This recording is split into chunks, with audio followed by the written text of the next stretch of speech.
Good morning, practitioners. Can you hear my voice? Can I see the thumbs up? Testing.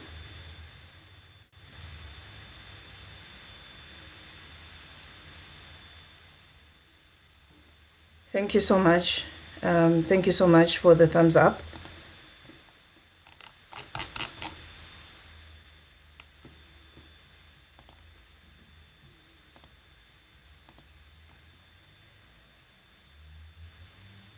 Good morning, practitioners and consumers. The time is exactly 10 o'clock on the 2nd of July. Another webinar on behalf of Corporate Services. We would like to welcome you in today's webinar. We're hoping that you are warm because we know it's very chilly today. My name is Naledi and I will assist in today's session. We're going to have two topics today coming from ABSA. It's the ABSA home loan application process by property practitioners on behalf of consumers. We've known that, as a third party, you've lodged in applications before with the bank, and they're going to explain that process, especially for new entrants, property practitioners, who are hoping one day to transact on their own as full status as all principals. And even those who are under supervisions as interns and candidates, I think it's important that they understand these processes. We also have another topic, early intervention, managing breach before it becomes an eviction. This topic is going to be presented by Elise from Expelo. And it's interesting because we know with the economy, sometimes tenants do not pay, or tenants will just move out, or they would give you problems, as a practitioner. How do you manage those bridges? And today we are honored, colleagues, to host two of our wonderful, experienced guest speakers. The first speaker today is Ms. Batabile Sibeko. She is the manager in the direct sales at ABSA Home Loans. Batabile has 19 years of banking experience. She is spread amongst different segments such as retail, private bank, and business bank. She has postgraduate in management. Her journey with home loans began in December 2023 and focus is on building a high-performance team. She partners with stakeholders where she works, clients, and helping individuals and families achieve their goals of home ownership and wealth creation in property financial solutions. And she's not alone today, colleagues. She's going with our second guest speaker, Ms. Elise Leroux. She is the CEO of Expelo. And some of you who attended our webinars before, I'm sure you are seeing her for the second time. You've had to join her webinars where we are partnering with Expelo just for education and awareness purposes, because I think the work that they're doing is also important and empowering. Elise is dedicated to assisting landlords with defaulting tenants, some of those issues, and aiding agents in expanding their businesses.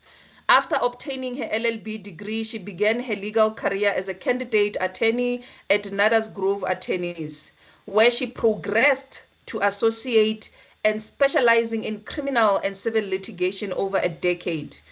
Elise founded Expelo to build confidence in the rental market and promote property investment. Under her leadership, Expelo became an industry leader, earning several awards with the Rocky in the year 2020, 17, 18, and 19, and recognition from key industry partners. So we can see, colleagues, that we have people who are experts in their industry. So their insights will guide us through the challenges that you face in your day-to-day work as you are dealing with your clients, your customers, as you are transacting. And they will, give us solutions around evictions, financials, intervention, simplifying access to home loans for consumers. And maybe before we begin, may I say you will be muted throughout the session to avoid background noise. Mute them.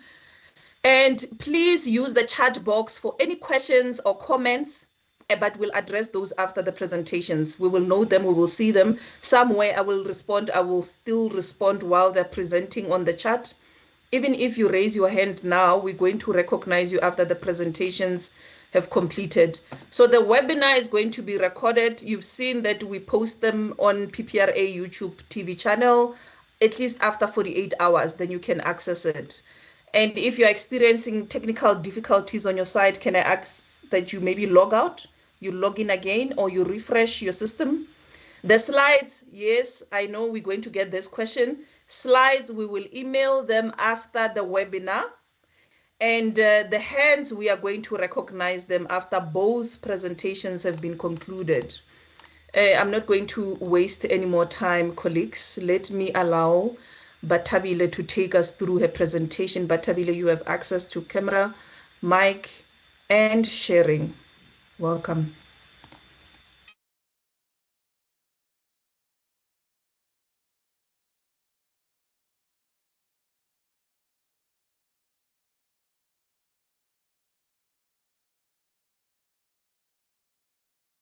Good morning, property practitioners, consumers, and Naledi. Thank you so much for the opportunity, and thank you so much for the introduction. I appreciate it so much. So I'm very excited to be here today. So I'm going to take you through a little bit of background, a little bit of market analysis, and then do two of our product offerings that we offer at ABSA. And then I'm going to go into the minimum requirements and our home loans process after that. So please bear with me. So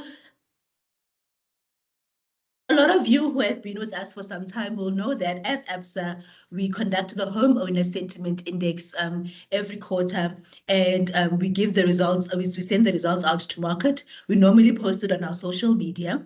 And I just felt like I want to go through this a little bit today so that we can just know what the market is talking, what the markets and consumers are saying about the property industry currently. So what we're seeing currently in terms of trends in the property market from a consumer point of view is that people are optimistic about buying property. So the sentiment has gone up by 3 points to 73%.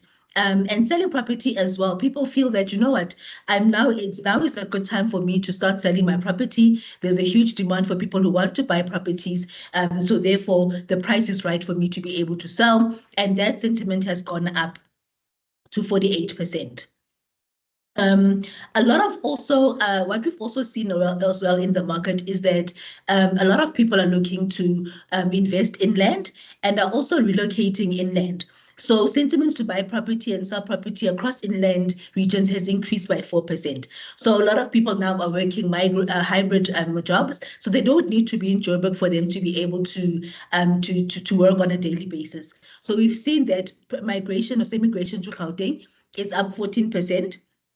To 72%, Limpopo up 8%, the North West is up 19%, Free State up 19% as well, and Mpumalanga also up 7%. So for those of you who are selling to investors or looking for investment opportunities, inland is the place to be in terms of rental properties.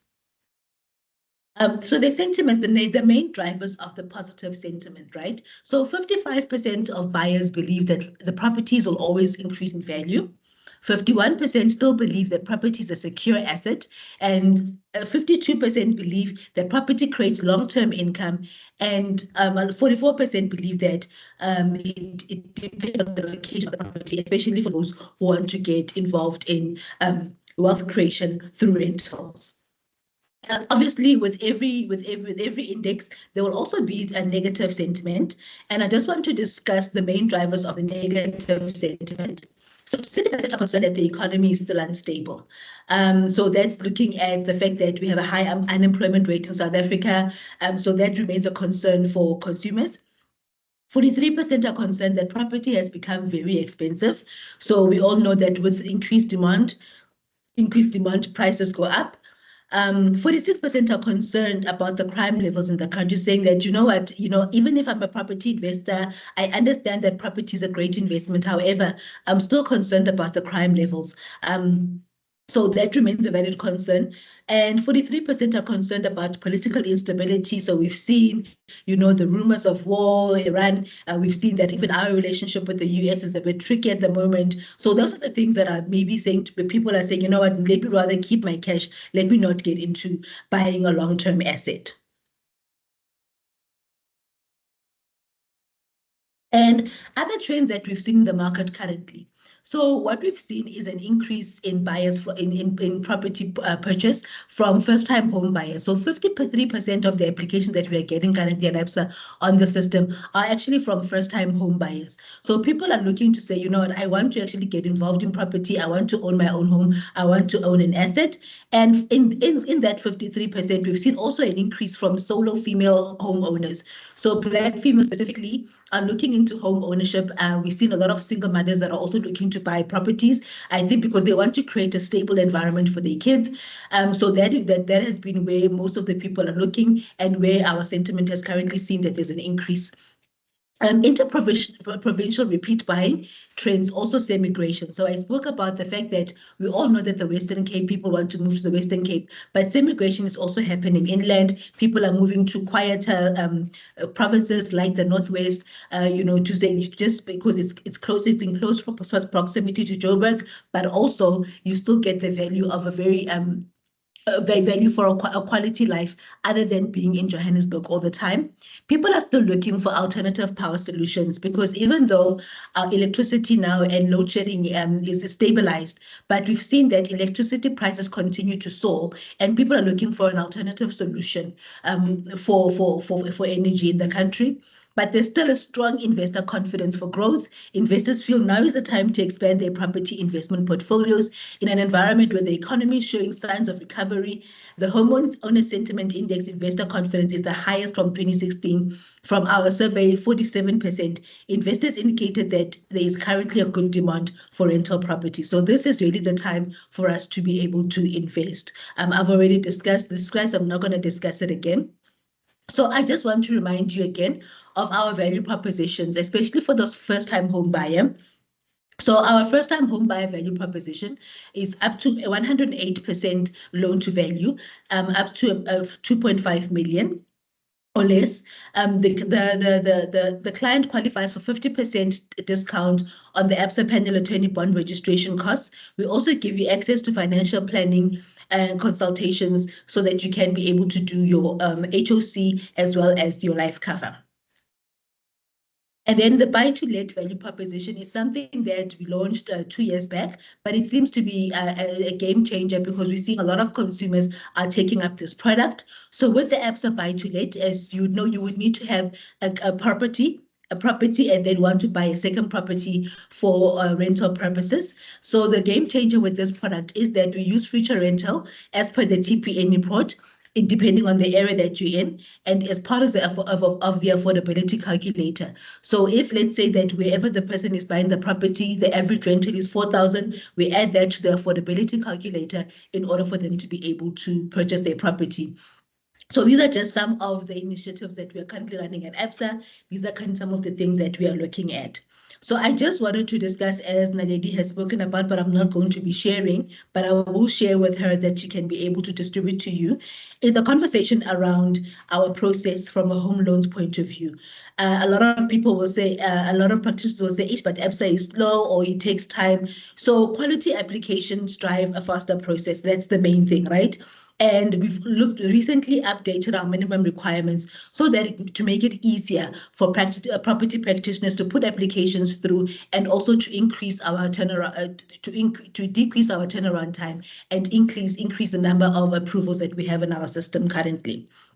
So I just want to discuss in terms of applications, right, with the minimum requirements from a documents point of view for an individual. So a copy of the ID, we need the OTP, 3 months bank statements, 6 months if they are on commission, and the 6 months if they're on commission, as well as 3 months pay stubs, again, 6 months if they're on commission. So previously we needed the OTP to be completed in full. It needed to be signed by both parties. That is no longer the case. As long as the seller's details are on the OTP, we are able to process the application, because I know that sometimes it's difficult to get hold of both parties at the same time. So if you've done the pre-approval, you can just send through the OTP and we'll be able to assist you with that process. Where we also see a challenge with regards to our applications is for legal entities such as businesses. So there, the minimum requirements remain. They can be a little bit challenging at times, but I wanted just to discuss that as well because it's important for those of us who are submitting applications in legal entities. The biggest drawbacks that we have is the 2 years financial statements, right? Or the account if the financial statements are older than 6 months. So without those documents, it's very difficult for us to be able to assess an application. We also need the registration documents of the company, shareholding certificate, as well as 6 months bank statement for the business. But if the business is Absa Bank, then we do not need a financials. We just need the 6 months bank statement, but we can draw those ourselves. We also need a letter from the accountant that is going to tell us how much the owners of the business are drawing from the business for salary purposes. So that's where we find that most of the time we have drawbacks in our application process, where the documents are not all there at the same time, or they don't have quality documents.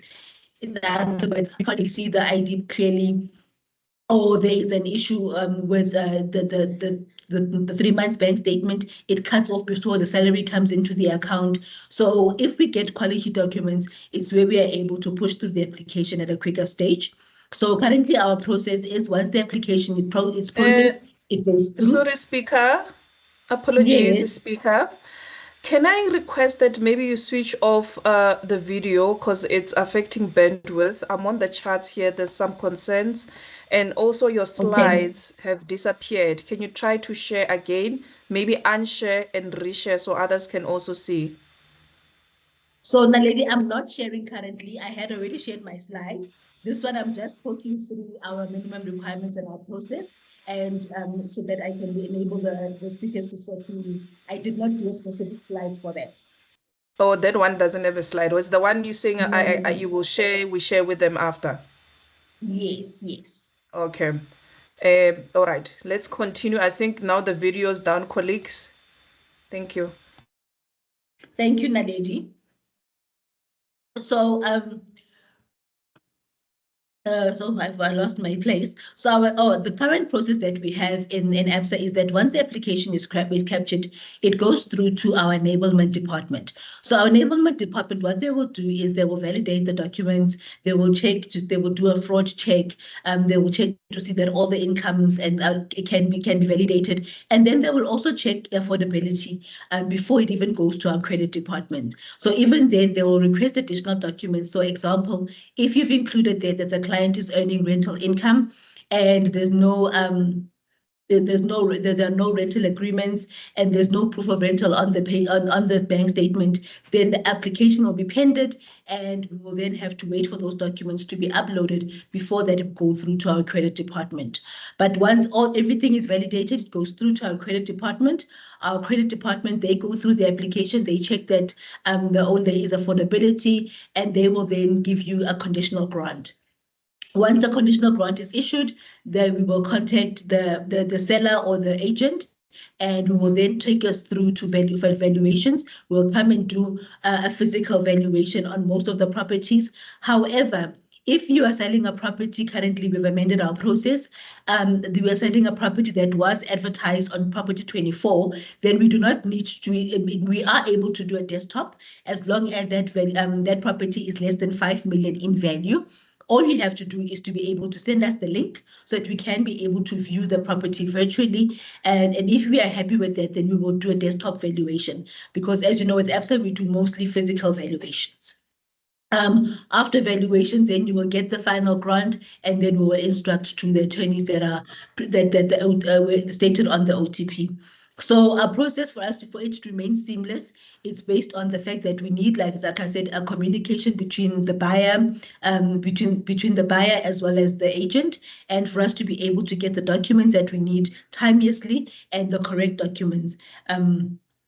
the correct documents at the required time. So I'm going to pause there.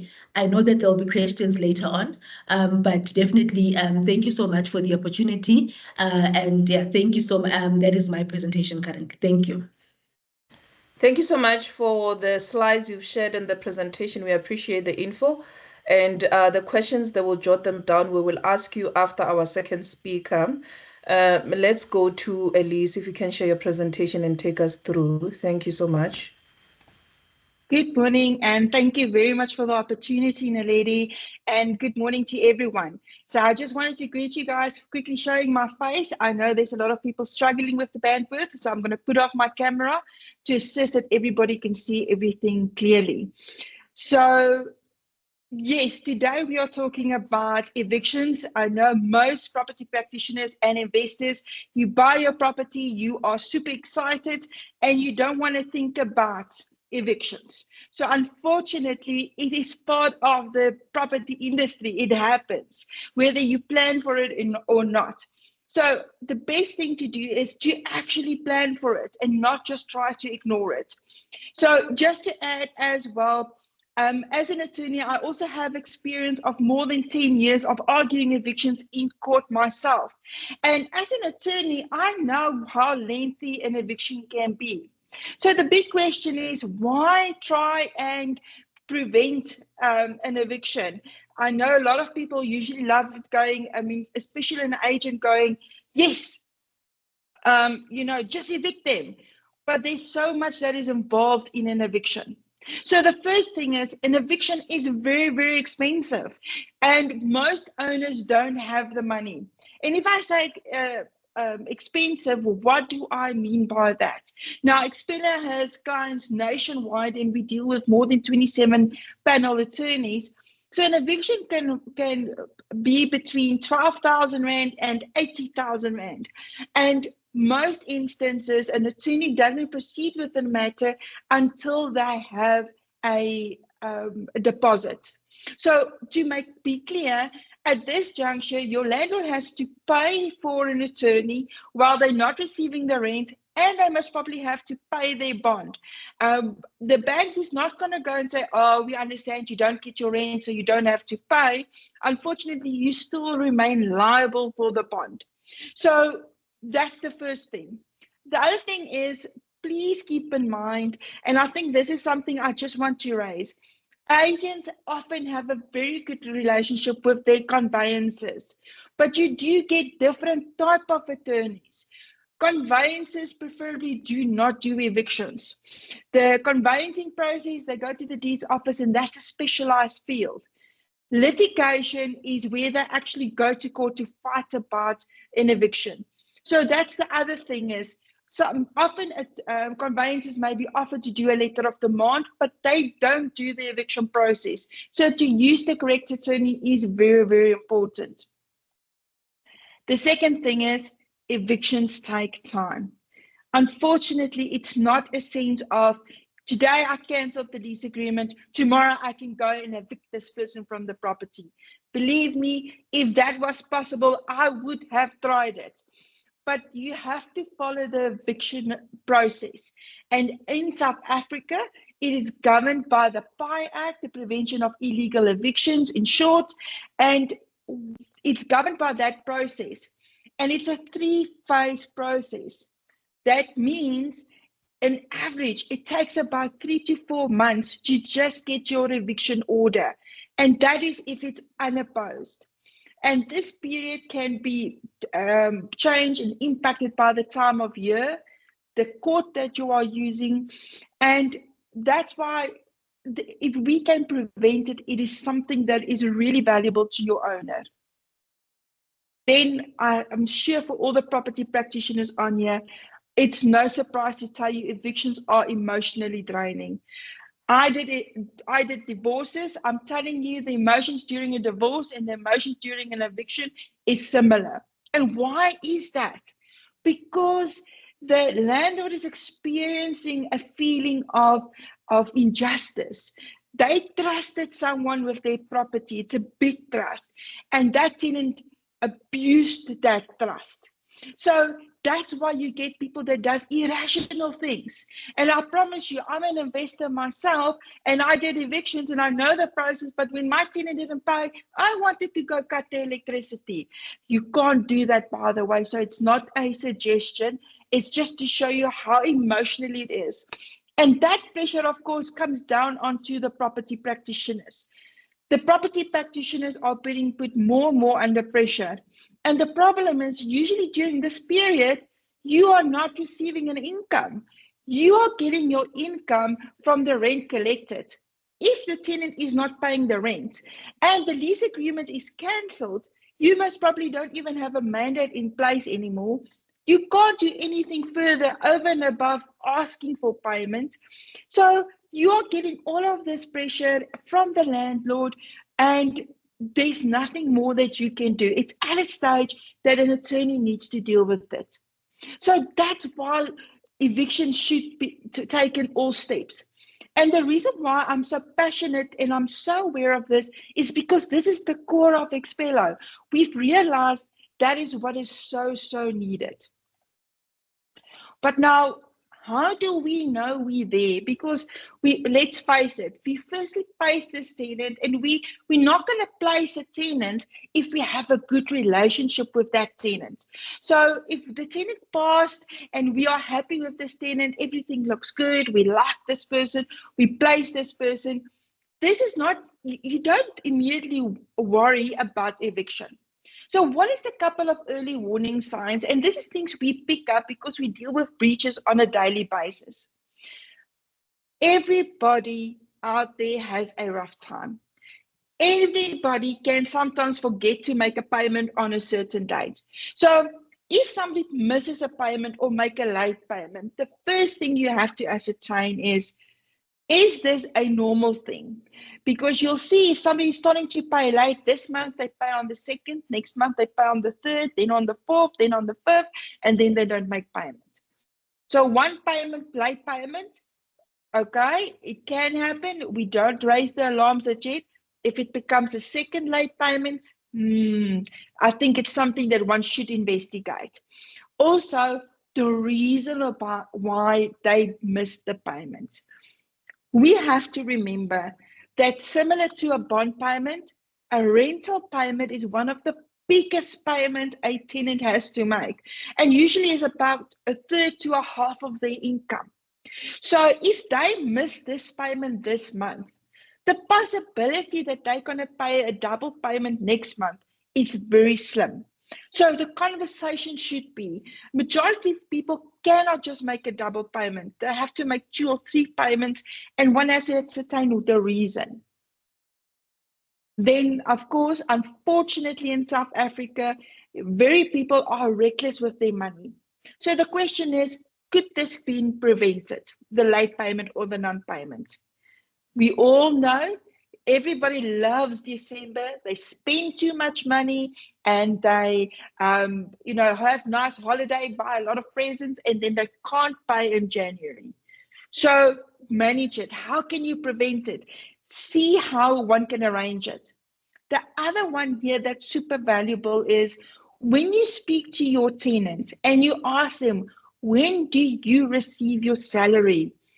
If they only get paid on the last day of the month, please make provision that there's a possibility they won't be able to make the rent payment, or, as most lease agreements stipulate, will reflect on the 1st. Why am I saying this? If the tenant is only getting his salary on the 1st, now this is if it reflects in his account. Many people get paid on the last day and it might only reflect on the 1st.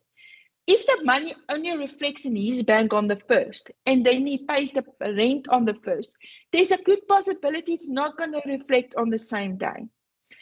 Is the arrangement going to be made? Is he going to make immediate payments? Or should one just prevent and manage everybody's expectations and say rent is due on the 2nd of every month because your salary only gets paid on the last day? Ask which banks. Is everybody in the same bank? Is it going to reflect? I see often these problems. Same thing with people getting paid on the 15th of the month. Make sure that they pay in advance. Otherwise, everybody knew they're going to pay late. It was a verbal agreement, but it doesn't manage the landlord's expectations. And for the administrators that's on here today, you know that feeling. It feels like on the first, the landlords wait until 8:30 and then they start phoning, where's my rent money? We need to manage expectations. Also, this is one of the conversations one have to have, is if there is a recurring non-payment or late payment, speak to them about, listen, should it not be rather go and see whether you can find a property that's more affordable? The reason why this conversation is so valuable, because that tenant is most probably going to get another property easier if he's not too much in default. Most people go and update TPN, PayProp, WeConnect You, or whatever system they are using, just to say, remember, a lease agreement is not a credit agreement. So a non-payment on a lease agreement is not going to show on Experian or TransUnion because it's not a credit agreement. But many people do use systems like I mentioned, TPN or WeConnect You. So those are the things to look at, warning signs. If you had a very good tenant, they missed one payment, they make an arrangement immediately, it's fine. Deal with that as a problem and they will pay up. But don't create the impression that it's always okay. Communication. Now, this is twofold. Communication from the tenant side. And what we see here at Expello is, this is the 3 types of tenants that we are seeing, which is a problem. The first one is the avoidance, the ostrich. We've all seen those ones. They're very quickly to phone you if there's a problem with the property, there's a geyser problem or whatever problem. But now you phone them or something around because they haven't paid their rent in silence. They don't take your calls. They don't respond to your WhatsApps. They don't reply to your emails. That is a concern. I almost want to say it's as important to go to the property, knock on the door and say, hello, are you still staying here? Because you're not answering any of our questions. We thought you vacated. That's usually because there's a problem. Then what we're seeing is overly aggressive. Wow.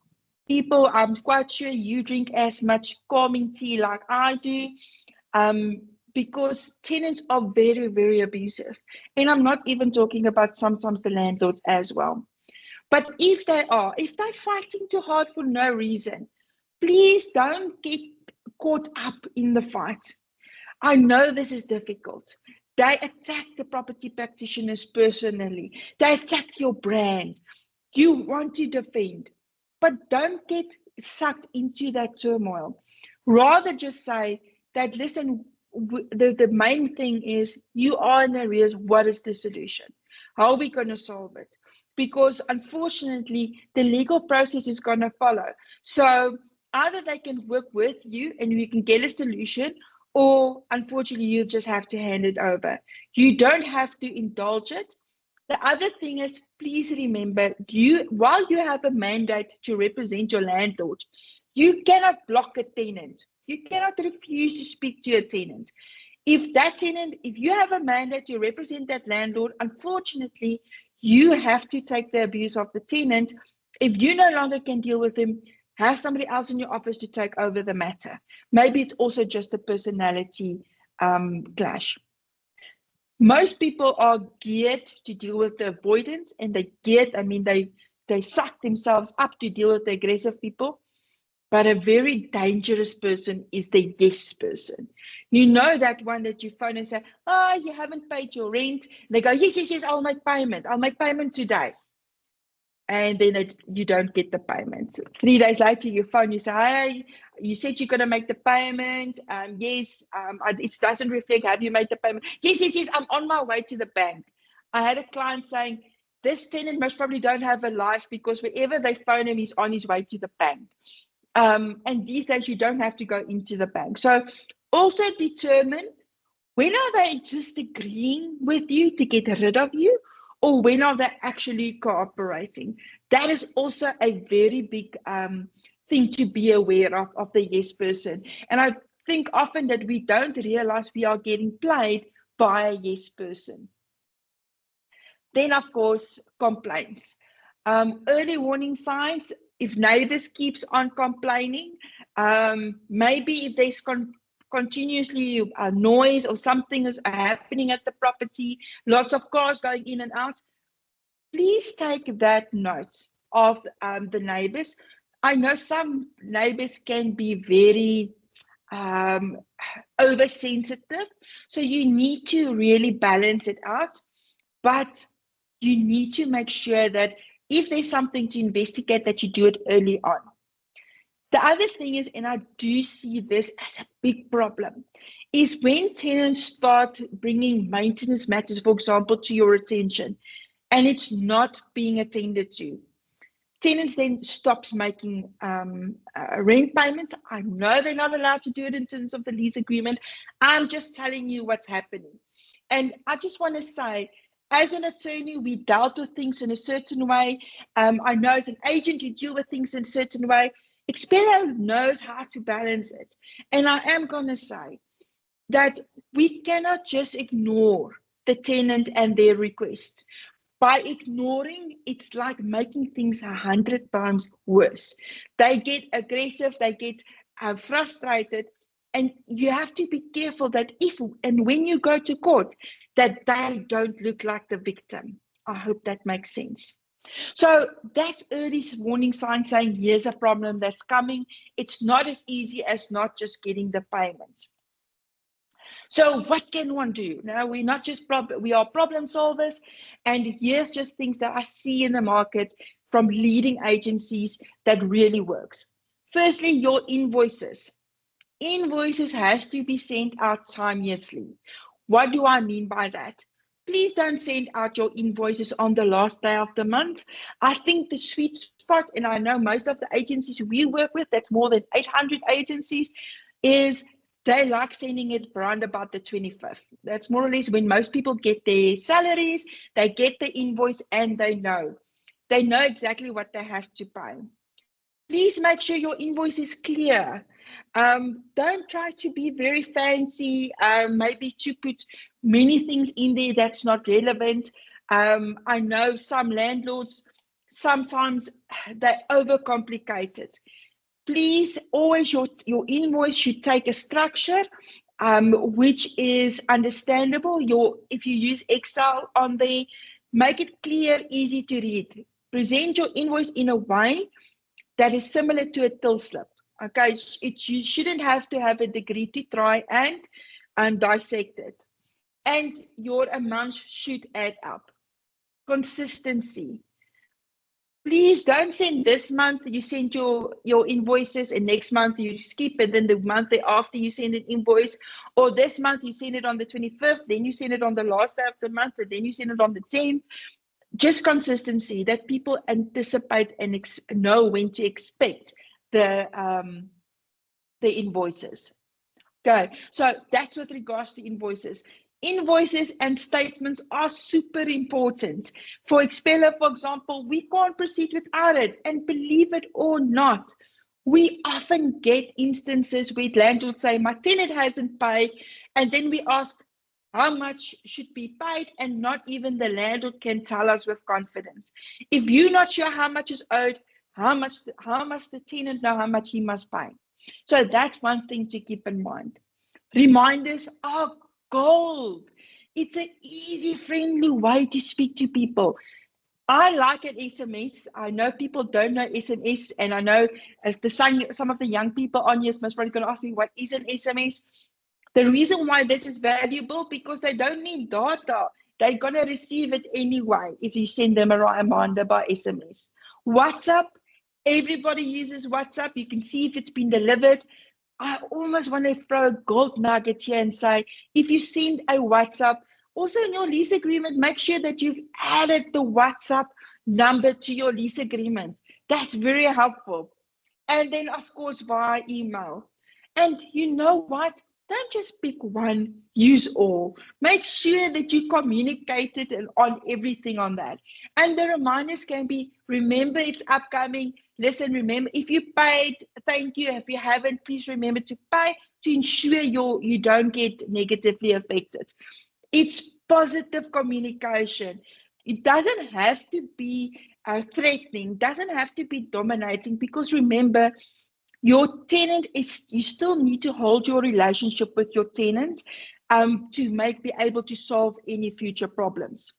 Then telephone. If it's on the 2nd or the 3rd and the money's not showing, you haven't received any response from your communications, pick up the phone and phone. Ask them, how are they doing? Is there something that you have to speak to? What is problem solving? This is something valuable that we've learned from Expelo's side, is take the problem solving approach instead of the debt collecting approach, because that opens conversations. Again, tenants are tenacious. They don't want to speak to you. They feel embarrassed and then they start to fight. If you purely make an inquiry and you can actually speak it to that way. Then, and with the telephone, that's why on your lease agreements, we often see people don't go look at the applications. Phone them at work, phone them on their landline, phone the partner, phone all the numbers that you have, because that's why on the application process, you get all of those details. So don't just get stuck with one number, ask the other numbers, and I promise you, if you phone that next of kin, and you say to them, hi, I'm trying to get hold of so-and-so regarding his rent, and I just can't get hold of them. Can you please ask them to phone us urgently? They are going to phone you because they are going to feel embarrassed. So that's one nugget to also remember.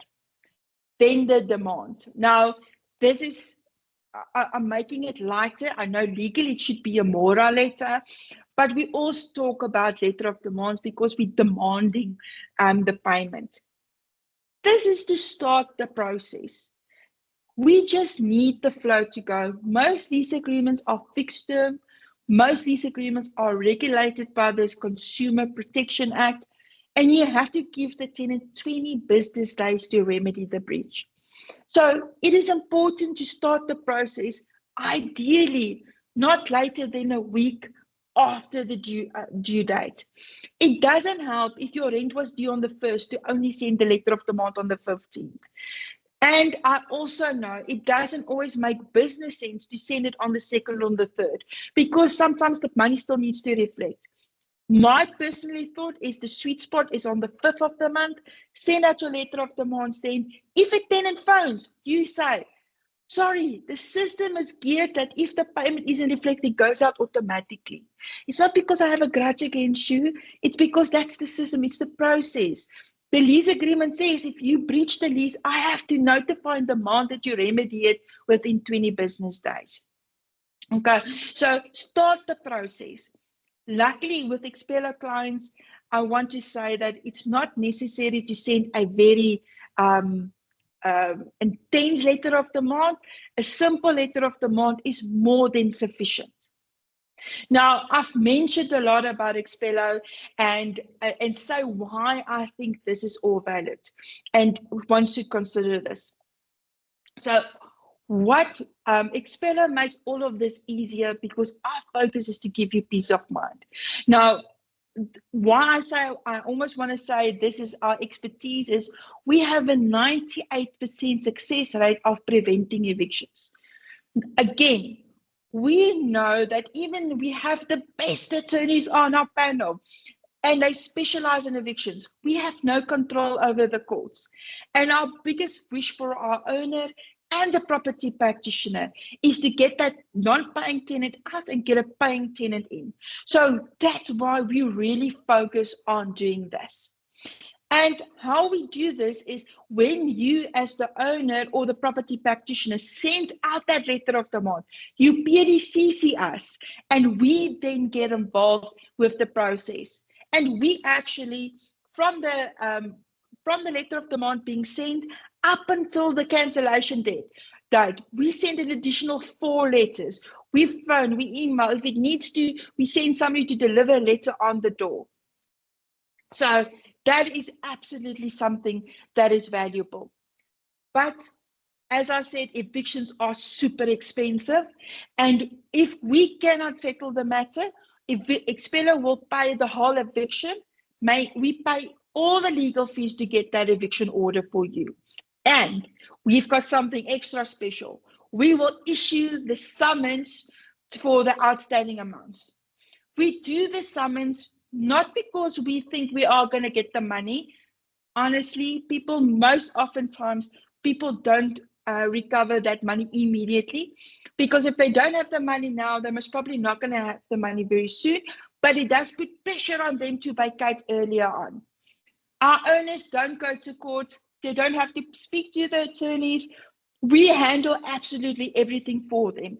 And we make sure that you and the owner gets feedback, which is understandable. And we have an online portal that makes all of this information available. We built it ourselves, and we know how important transparency is. That's the two biggest complaints about any attorney, is they're expensive and you can't get feedback or understandable feedback. We take away those two obstacles. Our specialist attorneys also, they will give a discounted rate for any other legal work our clients need. That will help so if they do a transfer, if they've got a legal matter, our network of attorneys will be there to help. So that is what we offer. Now, often you say, but where do we fit in? And this is where we fit in, and this is the differences. We are not a managing agent, and we are not a law firm. Yes, me and my business partner, we are attorneys, Armand now. We are attorneys, we've got all of this knowledge, but Expello is not a law firm, we're a business. So you as the property practitioner will manage the lease. And the difference would be, in the past, if you don't have Expello, you as an agent can issue a cancellation letter.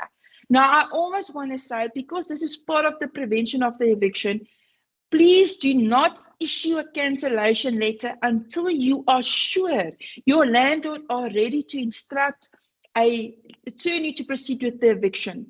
The reason being, if a person is illegal in a property for more than 6 months, the PI Act stipulates the municipality will have to give a report.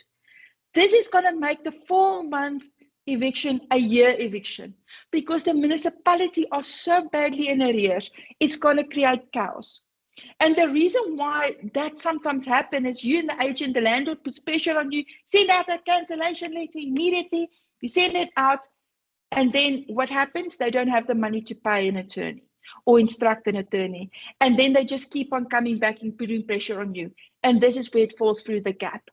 With Expello, we get involved a week after the letter of demand has been sent, and we will actually manage the whole breach process. That 98%, we'll do everything we can to prevent the eviction.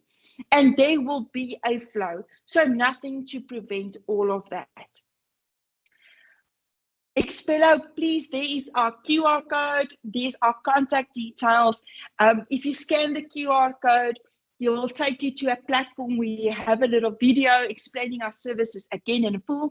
You complete the details, and somebody from our office will be in touch to get you signed up to do training for you and your team. Some of the property practitioners on here, we already have a relationship there, and they can really confirm that we do come to the party. We give the support as much as we can, and we believe in building a property practitioners.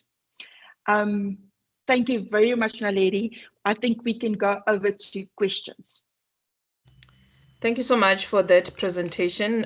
Both presentations were very interesting. We do appreciate, and we are going to share the slides, colleagues, after the webinar. Let me go to the chat. Let's see which questions do we have today. From Zimasa, if a legal entity applies for a loan, this one, Batabile, you're on the line, it's for you. If a legal entity applies for a loan, is SARS statement required for the individual applying on behalf of the entity? Batabile? Yes. Hi, thank you, Naledi. Yes, that's a great question. Yes, we do need the IT34 just to confirm that whatever was declared to SARS is what is declared on the financials. Okay, I have another one here for you. I will go to the hands shortly. I'll unmute everyone. I'm still on the chat. Maria says, Batabile. Sorry, what did you say the word is not needed. I think she needs clarity. Hence the text, I'm reading it the way she typed it. Sorry, what did you say? What is not needed to be signed by all parties? You go so Okay, so quickly. I was speaking to, sorry. I was speaking about the offer to purchase. So the offer to purchase, remember, we have relaxed our minimum requirements so that we can we can give a shorter turnaround time. So the OTP normally needed to be fully completed and signed by both parties, which is the seller and the buyer. So now, as long as the seller's details are on the OTP, there is no need for us to have both signatures on the OTP. Okay, another one for you while you're on the floor, Batabile. Sivuile says, No what is problem. the process for attorneys to be on the ABSA panel? Sure. So that one, okay, I will have to send it to you, Naledi, as well to share with the colleagues. So the ABSA panel, there is a specific process. I don't deal with that, but I will send out, and I will also send out contact details of the people that you can contact. Okay, and Namile says, how can I get ABSA's quick sell listings? So our quick sell listings, they've been contracted to agencies currently already. We're in a contract for 5 years. The contract ends next year. So it is only after that that we'll be able to relook at additional or new practitioners. So currently Okay, we thank you. don't onboard anyone. Yes. Okay, thank you for that. Elise, Melville says, what protection is there for the landlord versus the tenant? So, Naledi, I know often people think the PI Act is just there to protect the tenant, but legislation is there actually to protect all the parties involved. The big difference is to make sure the processes are followed on time and in place. So the Rental Housing Act stipulates the landlord is entitled to their money. They are entitled to access to the property. So the rights are all there. It's just to enforce it and to enforce it correctly and timeously. Thank you for that. Mel says, Elise, what do you do when your tenant has blocked you? I think communication wise. So that's where you have different numbers. And I would actually even, so phone the next of kin, phone the office number, you know his place of employment. And if it needs be, go to the property, go knock on the door and find out what's going on. Okay, I think Mel, your follow-up question, it was covered now where you're saying the tenant says that his phone and email has a bank issue. So I think at least there was her follow-up question on what you had just said now from Mel. Okay. Let me go to Talita. Are we allowed to tell next of kin that they are in areas or you owe rent? Well, I do think, don't be malicious. I mean, the next of kin numbers on there if you can't get the tenant and hold of the tenant. So you need to, when you speak to the next of kin, you're allowed to say you're phoning with regards to the property they are renting. There's communication issues with regards to the rent payments and you need to speak to them urgently. So don't go give all the details out there. I mean, protect their privacy as well, but say enough that to ensure that do phone you. Okay, thank you for that. Elise Hilton says the issue with the letter of demand going off only the 5th is that the 20 working days then falls into the following month. Elise, please send me your pricing and paperwork to this email. Elise, I'll send you his email address, but do you want to address the one of the 5th and the 20 days? I'll forward you the email. Yeah, Hilton, I think this is also, again, where you need to balance and see your type of business. No, wait. Let me mute. Sorry. Okay, that's good. Anna, I'm gonna disable you. Please, let's have decorum. I've just disabled her. Sorry about that, Elise. Yes. Not a problem. So yes, that is a predicament.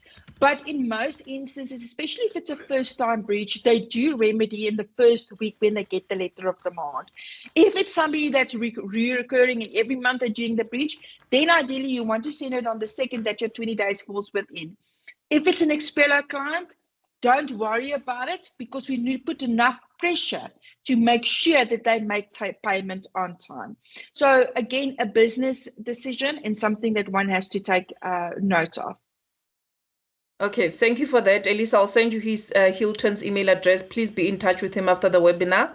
Batabile, Rachel says, Batabile, kindly repeat the buy to let if buyer wants to rent it out. Okay, so our buy to let value proposition speaks to affordability, right? So if the buyer wants to buy, has got a property, so he must have it as a property and wants to buy a second property to rent it out for rental purposes or for investment purposes. What we can do for affordability purposes, we use the TPN report to determine what is the rental in the area whereby that property is going to be rented out. And we use whatever that rental amount is as part of the affordability calculator for the buyer. Okay, thank you so much for that. Batabile, I have another question. This one comes from Brian. Part of the requirements for loans are a OTP, offer to purchase. Can that be substituted by a sheriff agreement for properties that are purchased from auction? And would that cover the uncertain amount outstanding for levies and municipal? We cannot speak to the outstanding amount for levies and municipal, but yes, we can use the sheriff's agreement. Thank you for that. Let me go to the hands. I'll go back to the chat and we continue with the rest of the questions. Sandy, please unmute and ask your question to the ladies.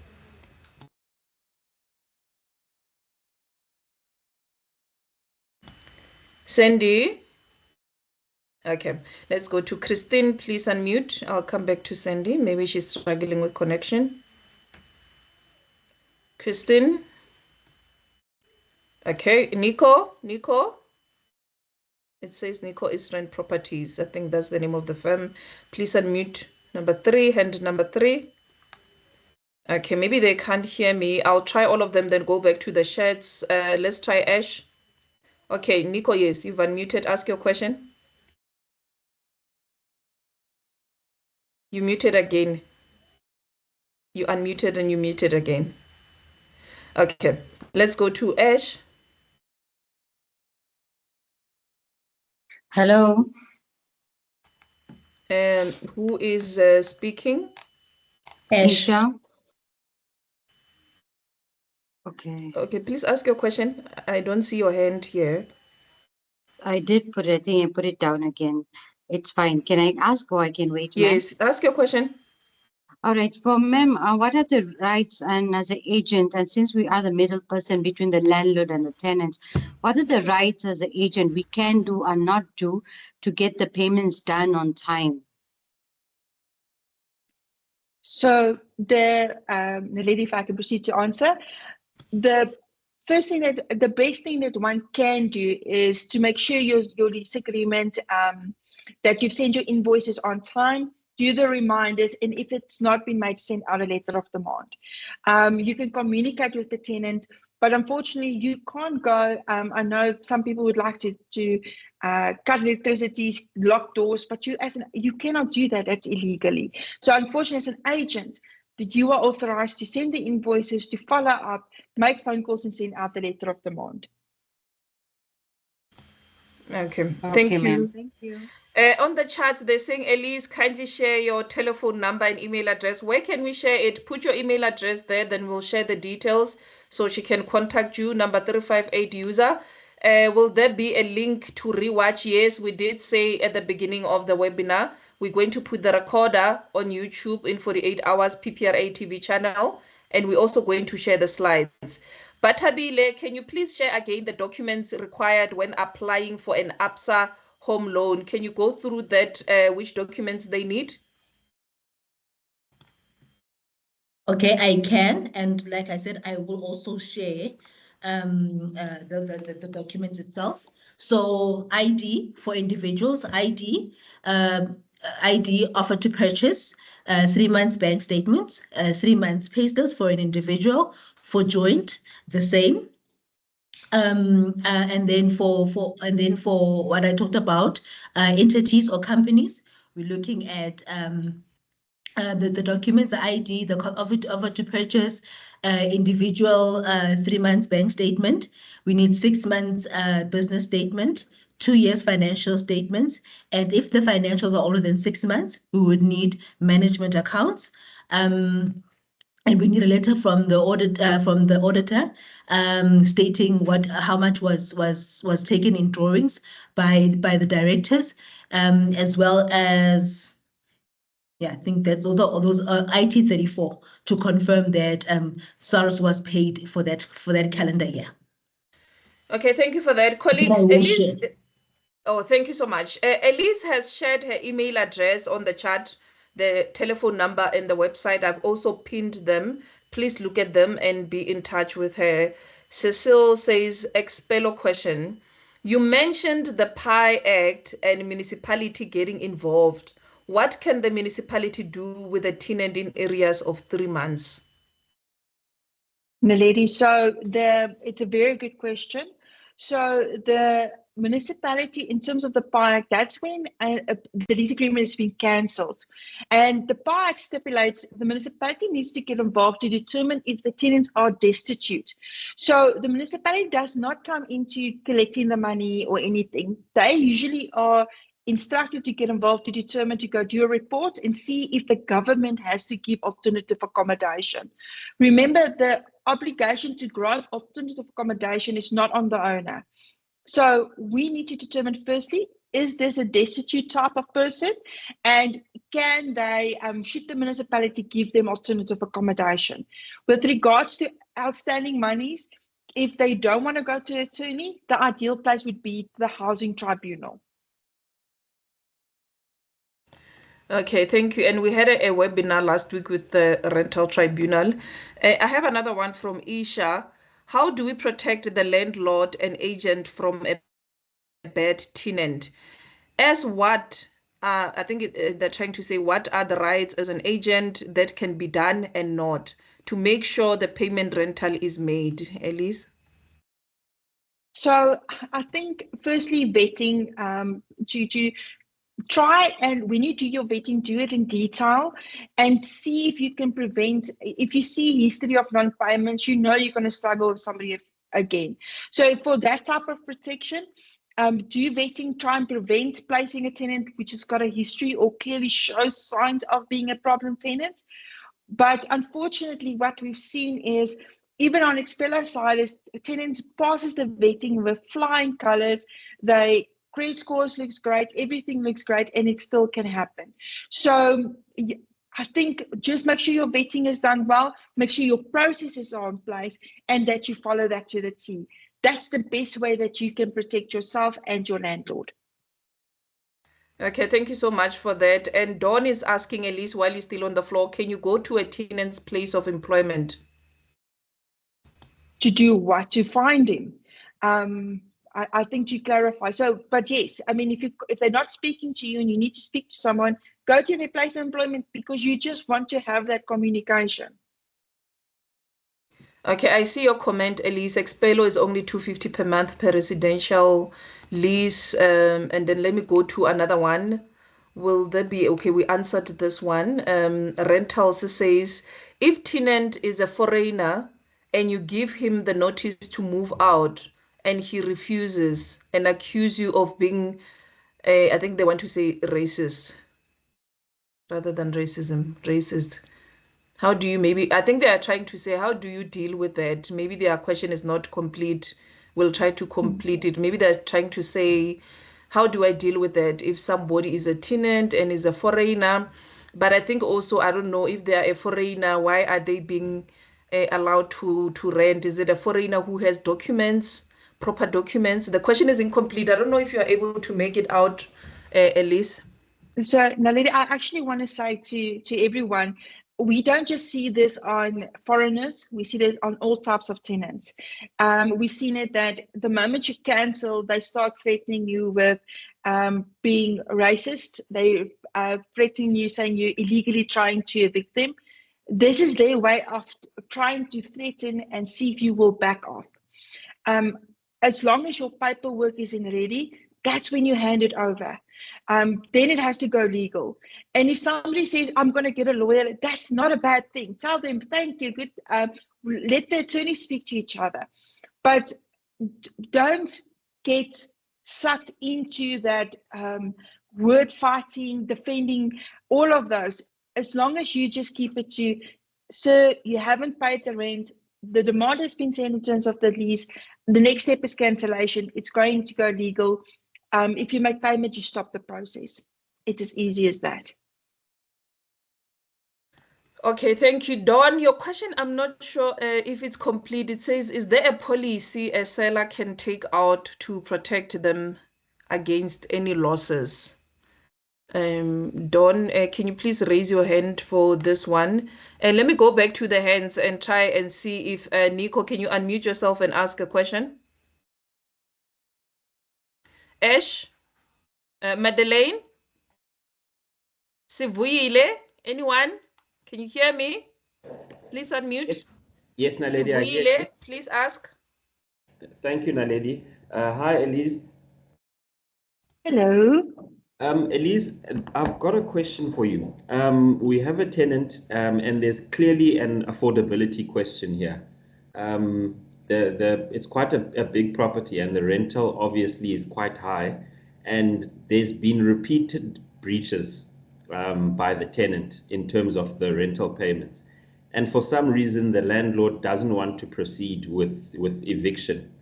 How do we deal with that kind of situation as the agency? So I think this is also where you have to make a business decision. If the tenant cannot pay the property, you can only follow your processes. And the thing is, you are not getting paid. So if the tenant is not paying the rent, the landlord doesn't want to take the next step, you are not getting paid, I would actually consider saying to the landlord, well, then I cannot do much more. Then I have to end my mandate. Alternatively, are you going to pay me every month just to send the invoices where we know this person cannot make payment? 100%. Thank you. Okay, thank you for that. Batabile Yunus says, does ABSA have an Islamic banking home loan option? No, currently we do not have ABSA Islamic specific value proposition. Okay, banking just for not for home loans. Ne? Okay, your volume is a bit lower. You just check it, Batabile, for our next question. Elise, Kwanele says, is 250 for one lease agreement or can be bundled for multiple leases? No, it's per lease agreement, per month, because for that 250, if we need to evict, we can evict the people on that's linked to that lease agreement. So unfortunately, landlord cannot take 250 for all of their properties. Okay, I have another one from Surya. Are agents allowed to threaten tenants with evictions every single month? Is it part of agents' jargon to constantly threaten tenants? Well, I do not think it's ideal to be in a state that you need to threaten every time, but to follow the process. So there's nothing wrong to say, listen, the demand has gone out. If you don't rectify your breach, the lease will be cancelled and you'll be required to vacate. If you do not vacate, then the owner will proceed with an eviction. That is a fact. That's not even a threat. But I would say that if you need to make this conversation every month, the conversation should actually change to, listen, clearly you are experiencing a problem. Can we not, by agreement, cancel the lease? You vacate, I get a new paying tenant in as soon as possible. I also just want to add here quickly, because I know we've got time, is often owners hold on to that early cancellation penalty so closely that they don't want a tenant to go earlier on, or they want them to stay for the remainder of the lease. It's sometimes better to just cut your losses and let them vacate. You can rather find them a new tenant which is able to pay and will look after the property. So that's one of the things that one should always balance the finances and see what is the best financial decision one can take. But you can never hold a tenant to something if they cannot perform. Okay, thank you for that. And why do we need a tax number of the landlord? The question is from Matabo. Elise, I don't know. Do you need a tax number? I think that is maybe for Matabele, for the buy to rent thing. But for from our side, if it's for the rental application part, it purely will be because you need to report your rental income to SARS. Batabile? Yeah, also for the same reason for rental income reporting, because we do assist with IT for IT34 purposes. We do assist with helping you to report your rental income to SARS. Okay, thank you so much. And colleagues, Batabile has shared her email address. You'll see it then at 11:01. She posted her email address if you want to send her an email. Yulin says, may you please share the YouTube link where we can find the recording. It's on the PPRA TV. You search PPRA TV on YouTube and you will find all the recordings, even the one from last week from Rental Tribunal. You will find it there. And then let me go to see if we have another question. Let's see the hands. Ash, are you winning? Madeleine Sivuile did ask. I'm gonna lower your hand. Sherika, please unmute. Good day to one and all. My question is, I had a very good tenant. She stayed there for 3 years. But in the last 3 months, she did contact us to say she lost a job. And by end of June, she was getting another job and she was paying. So the owner and I, we have all were in communication. And then just by the weekend, she just upped and ran away. So I want to know, Expeller, if you can help me trace her. I phoned all her family members. No one seemed to know where she is, but she owes the owner 3 months rental. So I need the procedure of that. How do I, as an agent, assist the owner to get her money back? That's a very, very good question.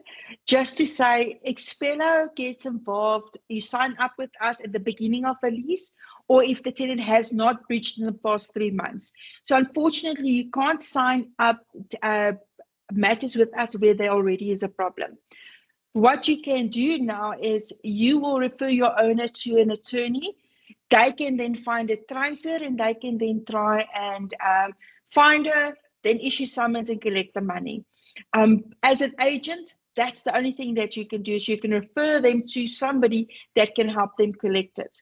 I always say, also, please, you're welcome to contact me. I'll refer you to one of my panel attorneys because I'm very strict with them. But people must always weigh up. Is it going to be worthwhile to pay an attorney, which maybe the summons process, everything can cost easily about 10,000 Rand. And please don't keep me to it. It's an average. It can be 5 or 10,000 Rand. But you're not going to spend that money to try and claim 8,000 Rand. So never throw good money after bad. Make an assessment, see, listen, what is worthwhile? Should we take some steps? And determine how much money they're willing and able to spend to try and recover that money. Okay, thank you so much. It's a pleasure. That's a good advice. That's a good advice. Don't spend more to recoup less. Yuna says, can an agent request tenant to update his financial standing via a credit check yearly? Elise? Now, let me just quickly repeat the question again. It says from Yunus, can an agent request tenant to update his financial standing via a credit check yearly? So, Naledi, I think the approach is more of, you're not going to just ask them to update. You're going to say, listen, we want to renew the lease agreement for a further 12 months. Usually, as part of the renewal processes, the rent usually goes up. So technically what you're doing is, yes, you want to renew. We need to determine whether you will be able to pay the increased rental. Therefore, please give us the consent that we can just run a credit check again, because to determine whether your financial position is still that you'll be able to afford the new rental. That's why your renewal process with your tenant should actually start 3 months before the lease actually expires, because it gives you enough time to do all the checks and balances. If you explain it to your tenant this way, to say, we want to keep you, the new rent will increase by 10% argument's sake. We just need to make sure that you can still afford the increased rent. Can we run the credit check? Then that will be more than enough. Thank you so much. I have another one from Kylie. What is the situation when you take over a verbal lease agreement? The tenant refuses to sign a lease agreement for 12 years. This tenant maintains the property but pays the rent every 6 months in arrears. Can the owner evict this person? Naledi, I'm going to be here out of pure experience. I think that type of question, there's a lot of other things that we need to determine before I will be able to answer that. So, Kyle, you are welcome to email me, and we can maybe set up a chat and we can just go and get more details with that to answer those questions. But in short, if you set out the terms and they are in breach of the terms, you are entitled to cancel and proceed with an eviction. Okay, thank you so much. Let me see if we still have, okay, we don't have a hand now. I assume everyone has asked their question. Let me go to the chat and see who did we leave out. Zimasa says, what do you, okay, it's not starting out nicely. Let's see. Just give me a minute. I think it's what do you do? What do you do if a newspaper publishes a negative article about your agency for not refunding a tenant full deposit due to damages that the tenant is aware of, but still wants full deposit refund? The contract clearly states that repairs for damages caused by the tenant will be deducted from the deposit. This one, reputational damages involved. Elise, on that, do you have comments? I do think discuss that with an attorney to see how you can discuss it. But I think in future, and I see many agencies do not do this, to prevent it to escalate to that event. When you speak to the tenant and they come back immediately saying, yeah, but you're refusing to clarify it, please tell the tenant, dear sir, it's not me that's refusing. In terms of the lease, this is the quote, the money goes to the landlord. The landlord is entitled to it. If you do not agree with this, please take it to the tribunal rather, and we can go and determine the things there. If you give them that avenue, they go to the tribunal instead of taking it to social media. I think that is one way to prevent dirty laundry going out into social media. Thank you, Naledi. Okay, thank you so much for that. Let me see on the Q&A chat box. I see all of your email addresses, colleagues. It's more emails and more emails. Let's go to the chat box. On the chat box, we also answered most of the questions. So Batabile, what maybe a question would be, what role do you see property practitioners playing, for example, in closing the gap, especially for those first-time home buyers in townships and the rural areas? You know, do you even get applications in those townships, and because you spoke about first-time home ownerships, where are those numbers coming from, and maybe how you can assist those practitioners working in townships for the first-time home buyers, you know, closing the gaps on those challenges? That's a great question, Naledi. Thank you for asking it. So just to answer, yes, we do get applications in townships. We do get in rural areas, not many, but we do get in rural areas.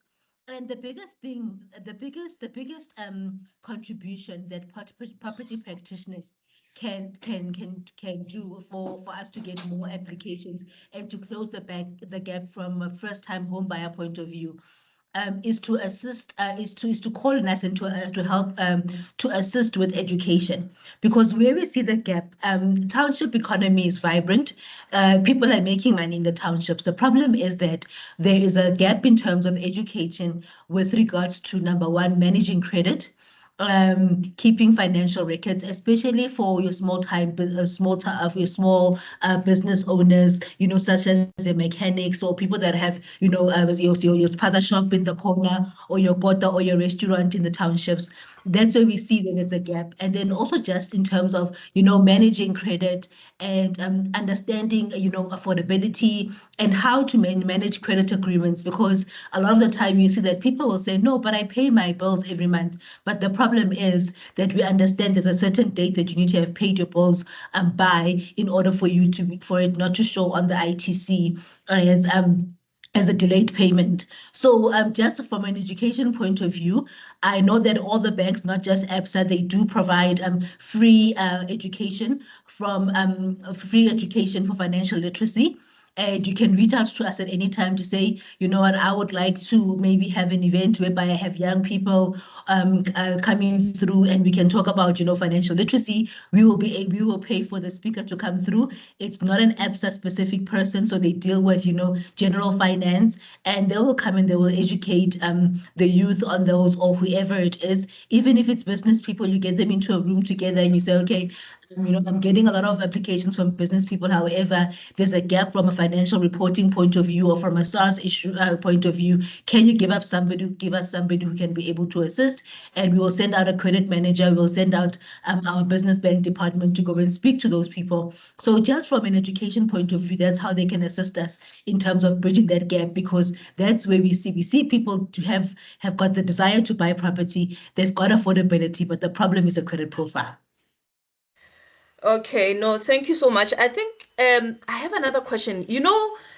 I just want to know, like, what are those common mistakes that property practitioners can just avoid when they're putting in an application? And I'll give an example. For example, you'll see a lot of people would say, I bought a property, I'm a first-time home buyer.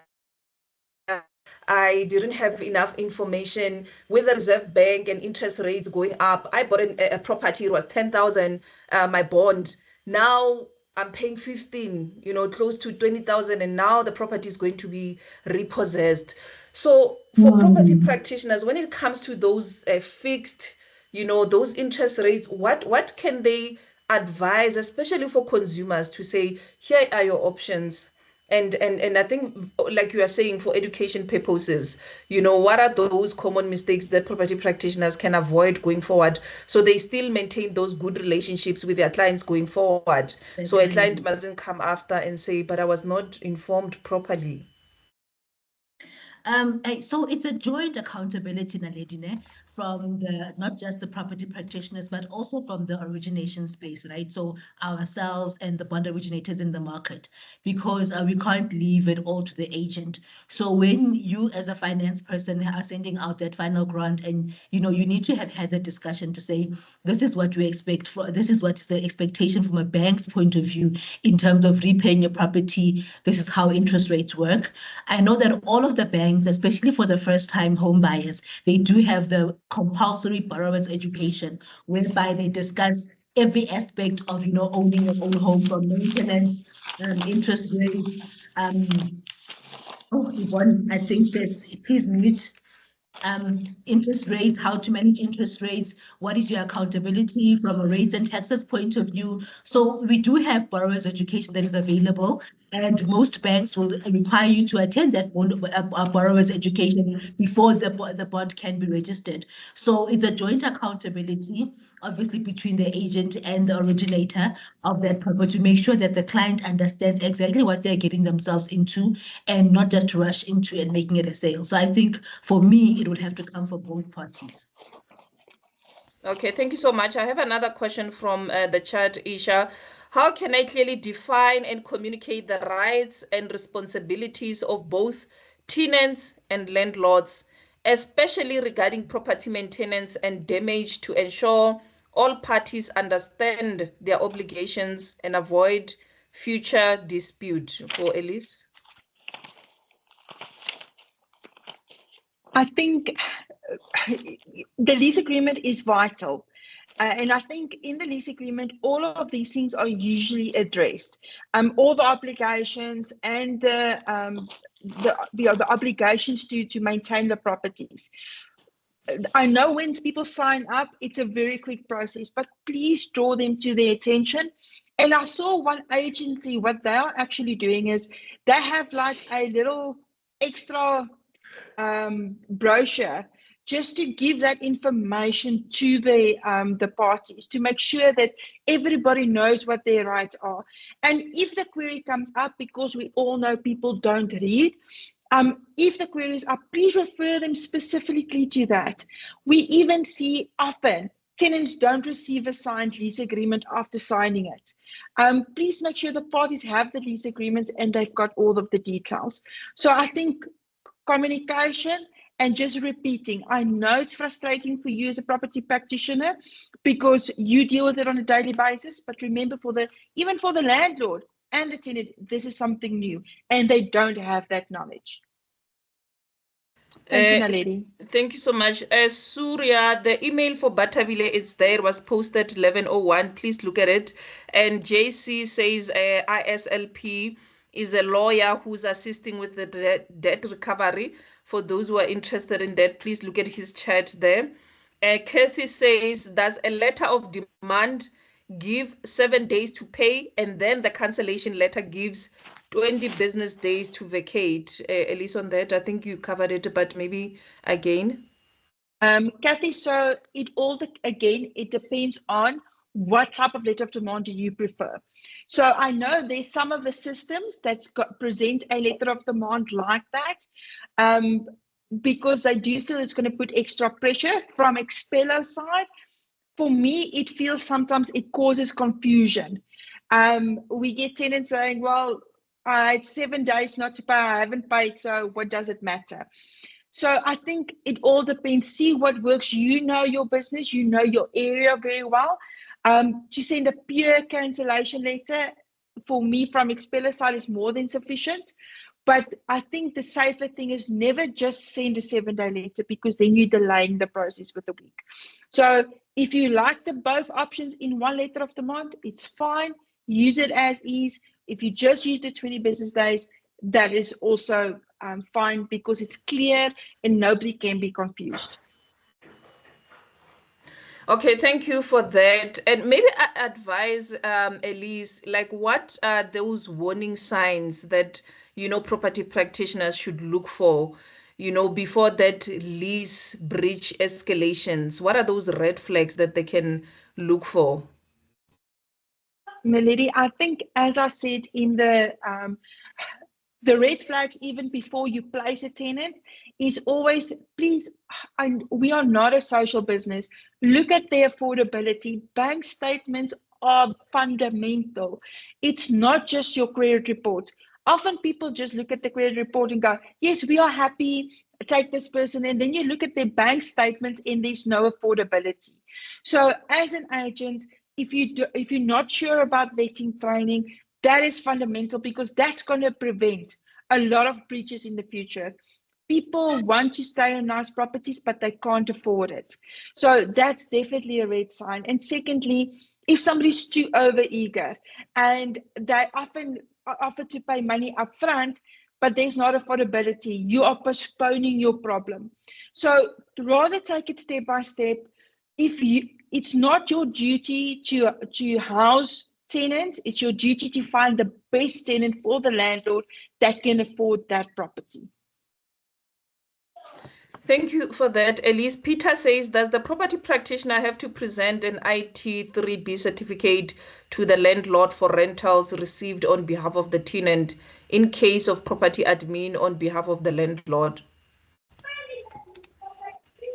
Peter, I'm going to be honest.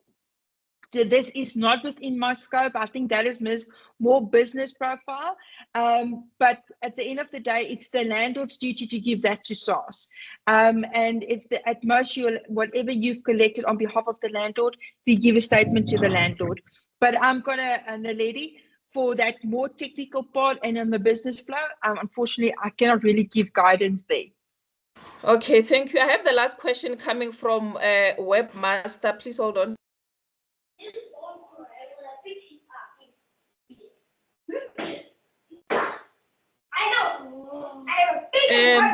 Let me mute this. I'm just trying to see who's the noise in the background.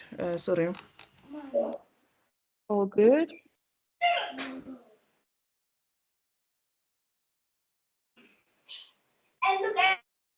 Okay, it wasn't Tabisengi. Sorry about that, colleagues. I've disabled her.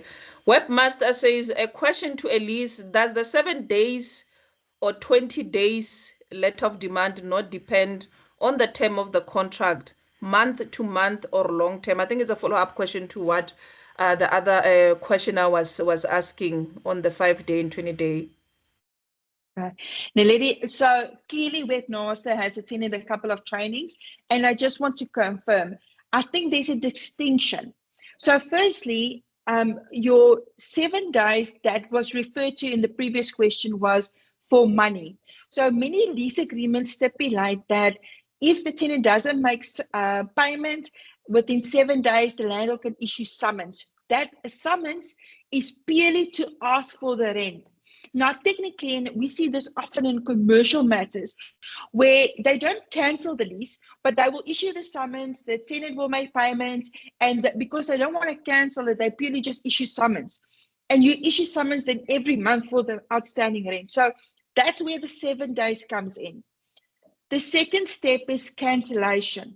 Now, cancellation on the previous question was there were 7 days is just for the money collection, and then 20 days in the letter of demand is if they don't pay in 20 days, then I'm going to cancel.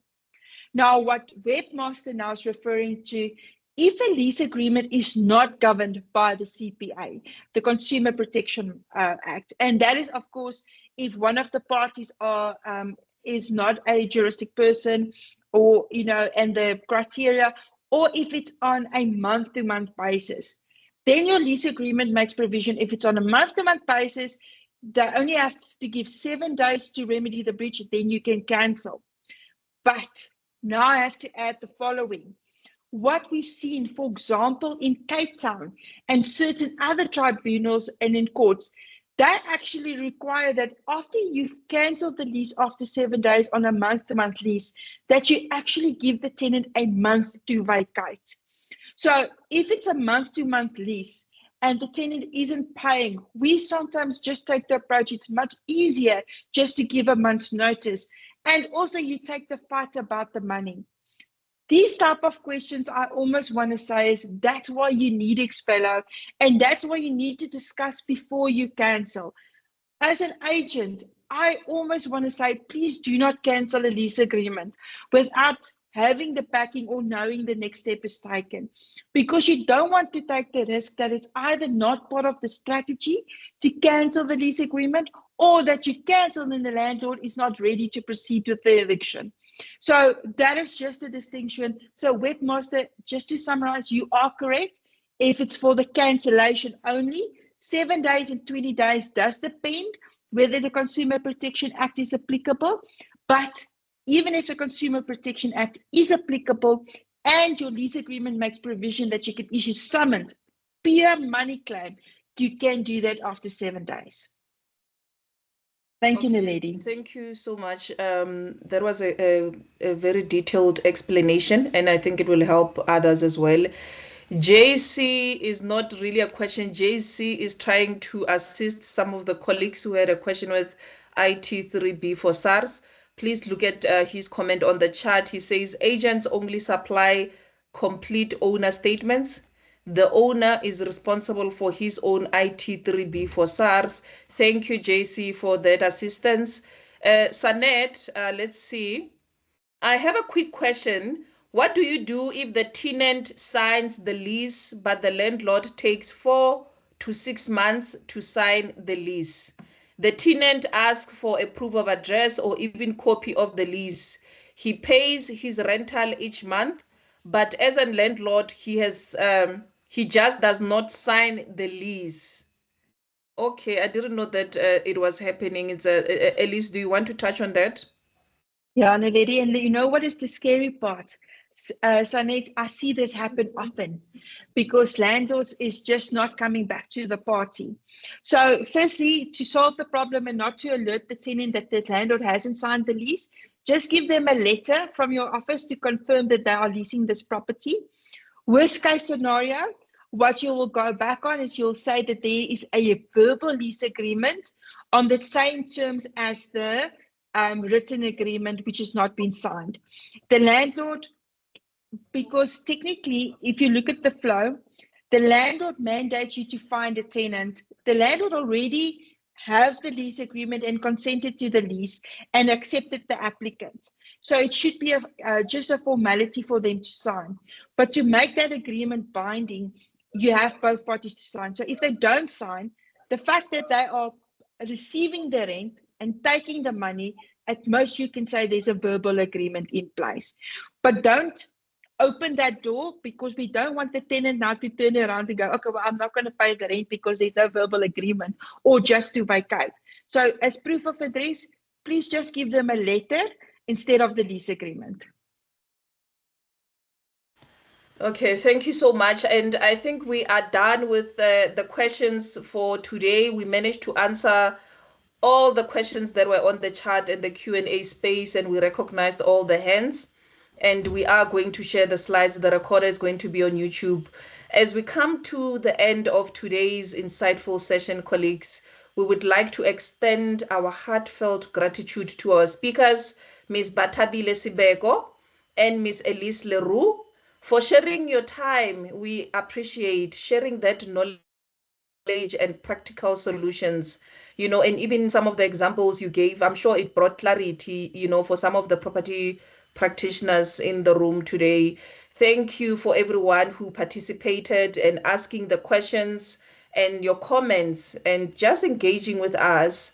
We are going to communicate with you. I'm going to share email addresses of APSA Expelo. When I share the slides, I'll just write them there on the email. And I am going to share the recorders link after it's loaded by our marketing team. So maybe before I close, do you have the last comment, Ms. Leroux? I want to say firstly, thank you very much for the opportunity.